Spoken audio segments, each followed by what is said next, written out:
ప్రభువైన యేసుక్రీస్తు నామములో మీకు అందరికీ వందనాలు. ఫిలిప్పీయులకు రాసిన పత్రిక మొదటి అధ్యాయం 25వ వచనం. ఈ వచనం నుండి కొన్ని పాఠాలు మనం నేర్చుకుందాం. మొదటగా వచనాన్ని చదువుతాం.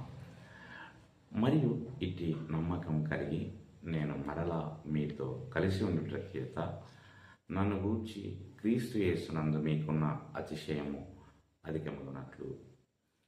ఈ వచనం నుండి మనం 3 ముఖ్యమైన పాఠాలను నేర్చుకుందాం. మొదటగా ఇతరుల ఆధ్యాత్మిక ఎదుగుదలకు నిబద్ధత. పౌలు తన వ్యక్తిగత కోరికల కంటే ఫిలిప్పీయుల ఆధ్యాత్మిక పురోగతికి ప్రాధాన్యత ఇస్తాడు.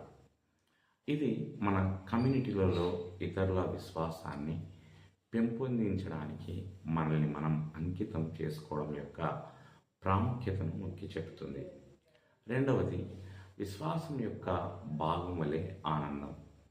నిజమైన విశ్వాసం ప్రగాఢమైన ఆనందాన్ని తెస్తుందని సూచిస్తూ పౌలు ఆనందాన్ని విశ్వాసంతో నేరుగా అనుసంధానించాడు.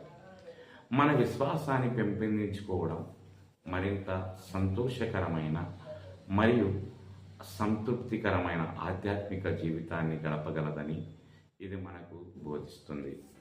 మూడవదిగా, దేవుని ఉద్దేశంలో విశ్వాసం. తన నిరంతర జీవితంలో పౌలు యొక్క ఆమె దేవుని ప్రణాళికపై లోతైన నమ్మకాన్ని ప్రతిబింబిస్తుంది. ఇది వారి జీవితాలు దైవిక ఉద్దేశానికి ఉపయోగపడతాయని విశ్వాసం కలిగి ఉండేందుకు విశ్వాసులను ప్రోత్సహిస్తుంది. ప్రత్యేకించి ఇతరుల ఆధ్యాత్మిక ప్రయాణాలకు సహాయం చేయడంపై దృష్టి కేంద్రీకరించినప్పుడు